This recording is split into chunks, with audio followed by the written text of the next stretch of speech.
Hey, you guys stuck that one out with me. It was a little long. Probably could have made it into two videos, but here we are. It's all good. So we are going to be over in Matthew 26 again, Mark 14, Luke 22, John 13. So we're following right along where we were to begin with. So we are in the Seder meal, right? That's what I was talking to you guys about. It's Seder. Definitely look that up for more context than what we're going to get here. Remember that these guys, the original audience, they would have known exactly what was happening, what order to do it in, what it meant, why they were doing it, all the things. And so we now need to go back and study into those things because we weren't the original audience. So they are still in this Seder meal, and Seder means order, by the way. And so that's because they have the four cups and they do every single time. It's very ritualistic. They say the same thing, sing the same thing, eat the same food, right? The same way, prepare it. It's all very ritual. It means order. That's why it's called this. And so let's go over into Matthew. And so Matthew 26, 27 through 30. Um, this one's going to be a little bit more, it's a little bit more difficult to kind of um, we're just going to go back to 26, but to keep this all in perfect chronological order. So just hang in there with me. We're just going to kind of read through um, each of them, even if we are a little redundant and have to go back and talk about something.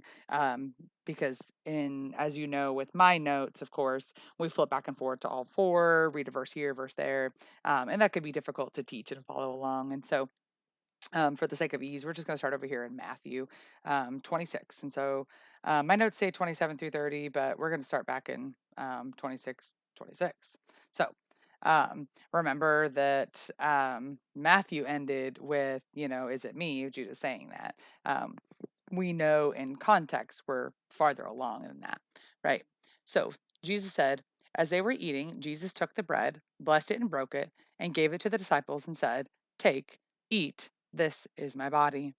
Then he took the cup and gave thanks and gave it to them, saying, drink from it. So this cup here is the second cup in the meal, right? Excuse me. Um, this would be the third cup. So the second cup isn't mentioned in the Gospels. So anywhere in the Gospels here. And so we're already at the third cup. So again, if you really want to study into the Seder meal, the Passover, what they did, I encourage you to go look that up. And so, because otherwise we're thinking, okay, we took this cup, this cup. Remember, the original audience, they knew what was happening, right? So he took the cup and gave thanks to them, saying, drink from it, all of you, for this is the blood of the covenant, the new covenant, which is shed for many for the remission of sins. But I say to you, I will not drink of the fruit of the vine from now until that day when I drink it new with you in my Father's kingdom. And when they'd sung a hymn, they went out to the Mount of Olives. So that kind of wraps up a whole lot of things at once. We're obviously going to be getting into more details in the other Gospels. And so, um, what we have here, the third cup, okay, it's the main portion, would have been served with the roasted lamb, the unleavened bread, and the herbs, right? The very specific meal, okay. Satan is gone, right? Remember, Satan was at the Passover meal, right? Because he was in Judas, but Judas, Satan, they're gone. Okay, because remember, he had to rush off real quickly to go get the chief priest. Time has not passed. We're still in the same meal, right? And so, um, this so it says the cup for remission of sins. It's called the cup of redemption, right?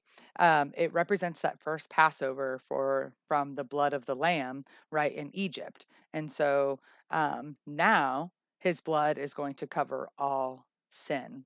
Okay. And so um, and he says here that the fruit of the vine, um, in case you weren't a part of the last study that we did, not earlier, but before this, the fruit of the vine is a very specific type of wine. It's not a flavor, right? It has to be fermented completely naturally.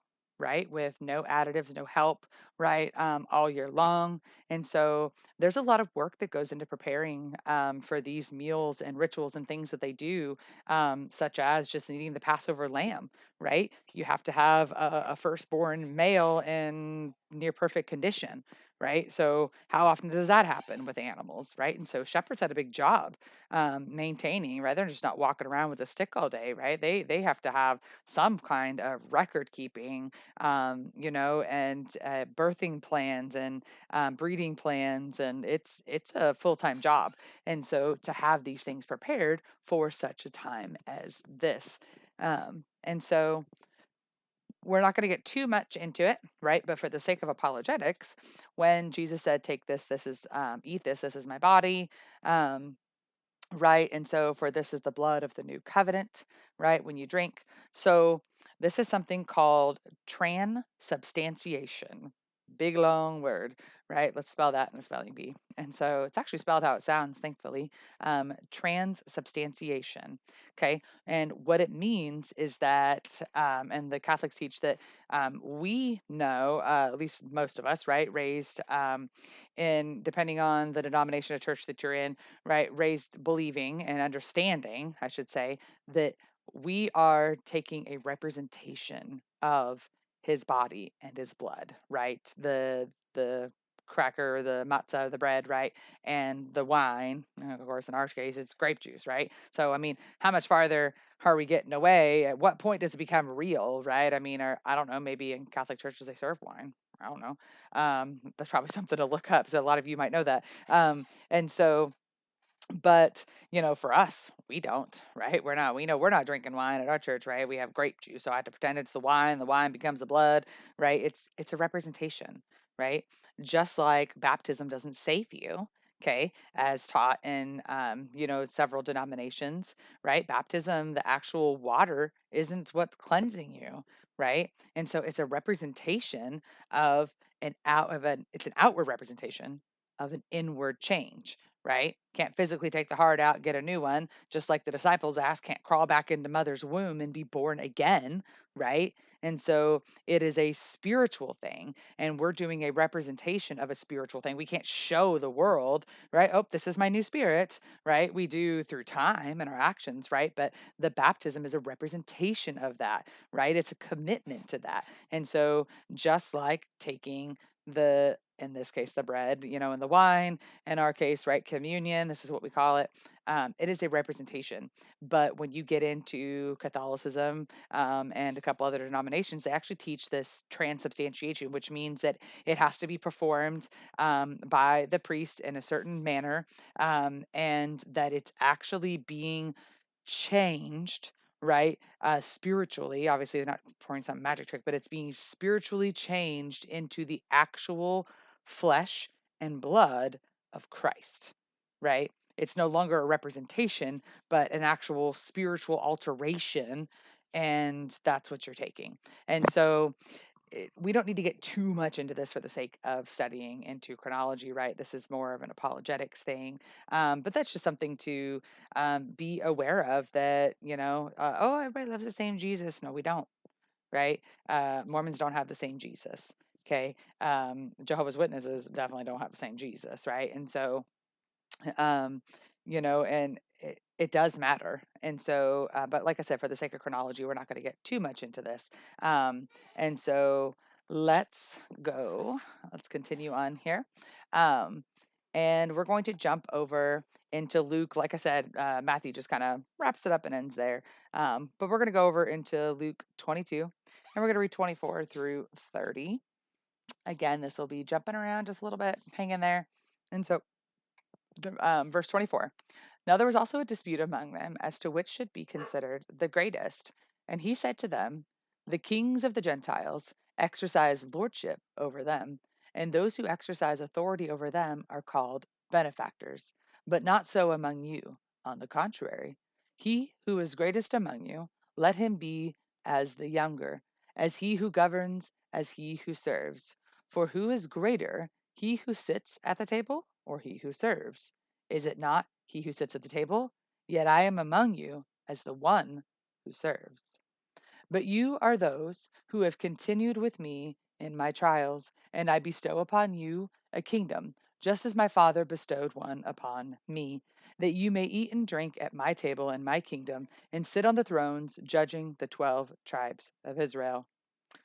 That's a mouthful and it's a lot of information, right? Not going to get into everything there, but he's talking about these guys are still discussing who's going to be the greatest, right? They still think they're headed into a kingdom, right?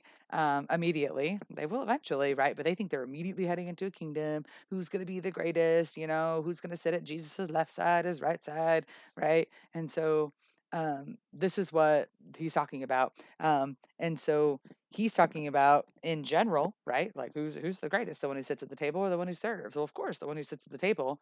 But Jesus is like, but it is I who's sitting at your table, and I am the one who serves, right? And so he's definitely teaching them more again, really driving in this sense of servanthood, right? This servant's attitude and mentality. Okay. But one day when they are in heaven with Jesus, right, as they are now, okay, I bestow upon you a kingdom, just as my Father bestowed upon me. This kingdom has not come yet, that you may eat and drink at my table in my kingdom and sit on the thrones, judging the 12 tribes of Israel. So, this is a little bit of prophecy that Jesus is giving us, right? It's a prediction of future events, or a declaration, excuse me, not a prediction. Prophecy would be a declaration of future events, right? And so, um, we have so the prophecy of the future, right? And this kind of not something we're going to dig into, but something to think about is that there is authority. There is a ruling authority in heaven other than just God alone, right? There are people below him. There is levels of authority, just like I guess there's depths of hell, right? And so um because otherwise, how would you have them sitting on the 12 thrones judging the 12 tribes of Israel? And so um, that's in the future. That's discussed quite a bit more in the book of Revelation. We're not going to go there because right now we're getting through the Gospels. So let's jump over and read to um, let's see. I already read it in Matthew. My book it says, "Oh, jump back and read the rest of Matthew," but we already did that. And so now we're going to go over into John 13. Okay, and we're going to pick up in verse 31. We read through 30, right? And so now we're going to be over here in verse 31. So when he had gone out, Jesus said, "Now the Son of Man is glorified, and God is glorified in him. If God is glorified in him, God will also glorify in himself and glorify him immediately." All right, sorry. You guys probably don't notice that there's a pause, but I had to stop for a minute and pause. So let's go back to where we were at, I think in verse 32, right? God is glorified in him. God will also glorify him in himself and glorify him immediately. So there's a lot of glorifying there, right? Little children, I shall be with you a little while longer. You will seek me, and as I said to the Jews, where I'm going, you cannot come. So now I say to you a new commandment. Let's stop there for just a second, right? And so we know that Judas is gone, right? He's out trying to round up the chief priests. It's the middle of the night, right? And so, and Jesus is telling us that in what's about to happen, God and the Son will be glorified, right? And so, because if Jesus is glorified, that means he's glorifying the Father, right? And so he's telling them that little children, because it's a sense of understanding, right? It's he's not calling them children, he's not belittling them. It's a sense of understanding, right, that they have, um, because they still don't fully know what's happening, right? And so I'm only going to be with you a little while longer. He's already been predicting his death to them, right? But now he's telling them like it's coming, right? It's only going to be a little bit longer, okay? And where I'm going, you can't come, right? At least not right now, okay? And so so now I say to you, and when we're in verse 34, a new commandment I give to you, that you love one another as I have loved you, that you also love one another. By this, all will know that you are my disciples, if you have love for one another. So I'm going to highlight in particular verse 34. You should highlight this one in your scripture in your Bible. If you do that, I do. And so it's important to recognize that it says a new commandment, right? So the old commandment, right? We're not under the law. We're not under the 10 commandments. You're going to hear lots of arguments towards that. Are they good things to follow? Yes. Are they good morals? Yes. Right. But we're not under that. And he is trying really hard, right? And very difficult for these guys to understand. Think about how many years up to this point, right, that they've been under the law, and he's trying to change their mind, right? To literally repent, to turn away from, right? And go towards this new way of thinking. And so it used to be and the Ten Commandments, right, to love your neighbor, right, as you love yourself. Okay. And so that means that it's a love of a capacity that only that we could have, right? It's a selfish. A lot of us don't love ourselves as we should, right? So how are we loving our neighbor? But we typically are a little bit more self-serving than we are to be serving to others, and that was the original sense of the commandment, right? If you would do it for yourself, right, and protect and warm and help yourself, do that for your neighbor. That's how you love them, right? And so Jesus is changing it. He very clearly says a new commandment. Okay, and so that you love one another as I have loved you. And how has Jesus loved us? Right? There's no limitation. There's no, well, as much as I care for myself, I care for my neighbor, right? It's as much as he's given us. Well, what has he given us? Right? He has given us endless amounts of grace, right? Ultimate justification and right and covering of our sin, right? So that means that every single time we come to him, he forgives us, right? And so he doesn't hold a grudge against us, right? He doesn't choose to only love this person because they love him, right? Because they're nice to him and they're good to him, right? And even in our humanity, right? Even as the old commandment, our neighborly, service has limits. Typically, you're like, all right, man, like I'm not helping you. You're a jerk. You're a complete jerk. I've done this for you how many times, right? Like, does Jesus ever do that? Does he ever look at you and say, you're a complete jerk, an absolute complete jerk? You have ignored me. You have betrayed me. You've been disrespectful to me. You've been absolutely not. I'm not helping you anymore. We're done. See you. Bye. Right? He doesn't. He doesn't, not to his own. Right? And so he doesn't. And so this is a new commandment. This isn't love your neighbor as much as you love yourself. This is love your neighbor, right? Love one another, everyone, right? The neighbor, of course, we know is everyone. So you love one another as I have loved you. And by that, people will know you are my disciples, right? And especially in today's day and age, people need to look at you and they need to see that you are different than the people around you, right? And you should be. While you should absolutely have a close group of Christian believers in your life, be that, married couples, singles, women, however that works in your life, small groups, right? You should also be around people in the world, which you're going to be anyway, right? You go to the store, you're out on the street, you're at the park, you're wherever, right? We're always amongst people of the world, right? You should look different than them. And how are you going to look different? Because you love how Jesus loved, right? It doesn't mean that you just help every single person there is. Jesus did not help every single person. He does ultimately the people who come to him, right? But that's not what we're basing this off of. We base this off of, right, the Jesus's character, right? He did not heal every single person in the world at this time, right? And so it was the people that were a part of his particular path, his journey, his mission to the cross, right? And his messiahship and proving that. He served uh, in order to glorify the Father, right? And so if we're glorifying the Father, then we need to be in prayer about who we're serving, right? You should always have a servant's mentality. You should always, be willing and ready, to give, to be it any form or fashion, right? Always ready to serve and to love one another in different capacities, right? You should always be prepared for that, but you should be prepared for that because we have such a close walking relationship with our Father, right? We should know that that's what He wants for our life, is to do a certain thing for a certain person, right?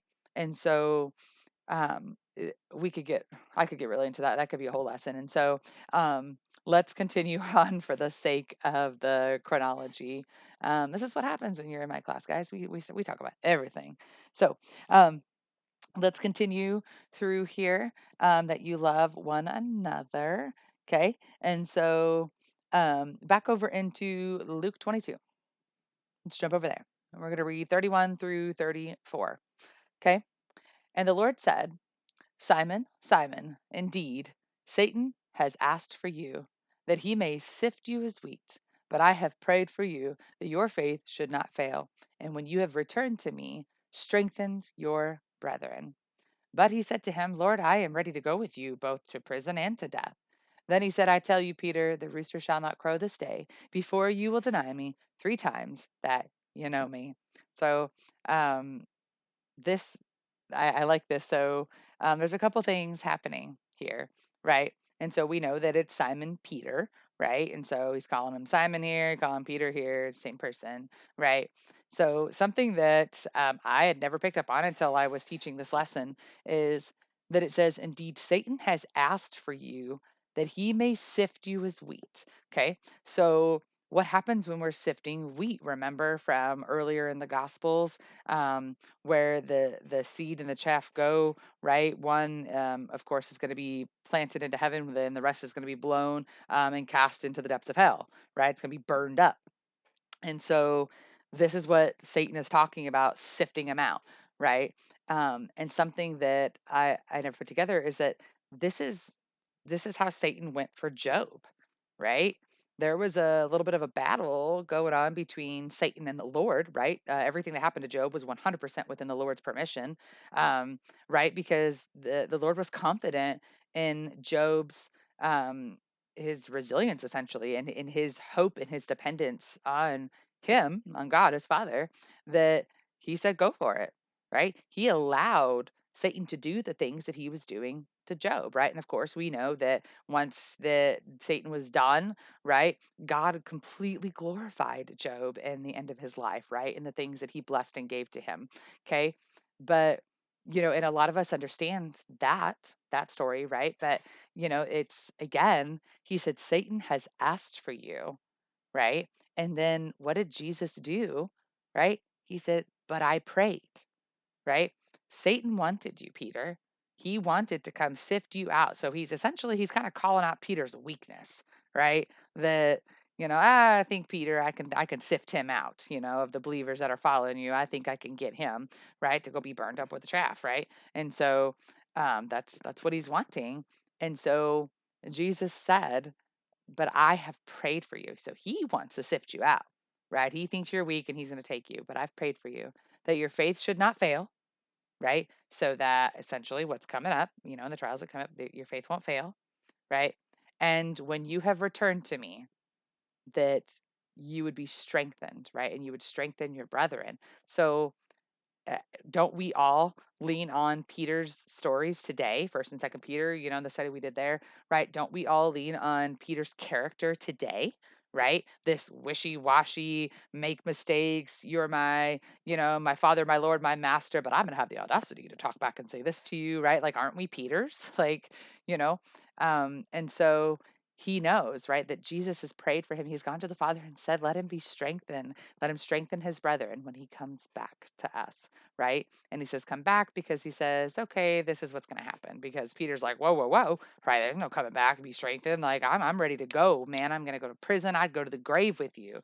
And Jesus is like, well, I tell you, before the rooster shall crow this day, before 3 times, you will deny me 3 times that you know me. So, um, shall not crow this day. Let me get all those words out. We're going to touch this on this briefly. I've spoken about it before in classes, but this is not an actual rooster crowing. Okay, roosters don't crow at a specific time. If you have roosters, I have 5 of them, they crow all darn day long, right? I think the only time they don't crow is like all night, but that's relative to what they think is all night because sometimes they start at 3 a.m., sometimes they start at 5, and then they crow all day. So there's no regulation for when roosters crow. And it's the middle of the night right now. Okay.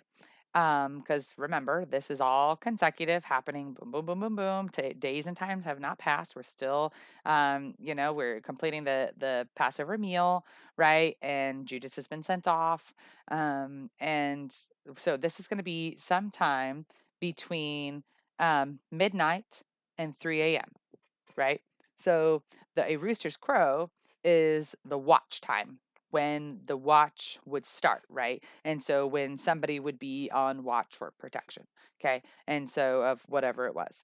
Um, be it a kingdom, a palace, a home, a guard, or whatever, right? And so that's what a rooster's crow is based off of, right? It's a timeline. And so it is not an actual rooster's crow, even though we all hear that. We give it symbolic meaning now, and in movies and stuff, you hear the rooster's crow, and that's not what that means. It's a timeline. Okay, so this would have been very early because remember, these things are happening very fast. Okay, and so this is sometime between now and the next 3 hours. Peter, just imagine all the places and things that Peter's doing, that he's going to deny Jesus 3 times in less than 3 hours. That's what Jesus is saying here. Okay. And so um, the rest of Mark 14 is the same as in Matthew. And we already finished up in Matthew. So he got to the end of the meal over here, right? And we already read this. But at the end here, verse 30, he said, and when they had sung, so they finish, right? And when they had sung a hymn, they went out to the Mount of Olives. So the hymn they would have been singing is Psalm 113, and this would have been the fourth cup, okay, of the meal. And this is the cup of praise. And so that's what's happening. They're going to sing praise and they're going to sing the hymn, right, of Psalm 113. And so that is what's happening.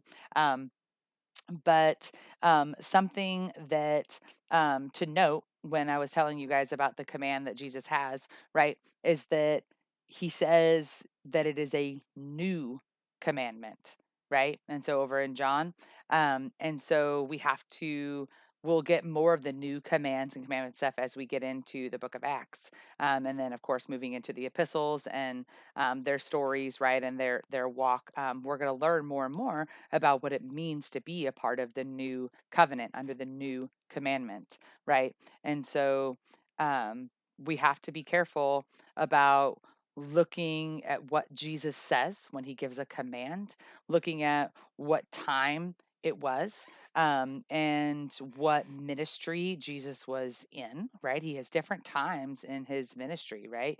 And so we'll talk about this, soon. But like he's a priest and he's a king, he's a servant, right? And so he's talking to different people groups at different times of his ministry, right? Of who he is in the time of ministry. And so we have to be careful when we're just we just do everything that Jesus does, right? Oh, we just do like that's not what Jesus's words were intended for, right? We need to know that's why this is context gives clarity, right? The who, what, when, where, why, how, right? What's happening? Why is it happening? Where are we at? Who are we talking to? And what are we talking about, right? It's important. We don't insert me here, right?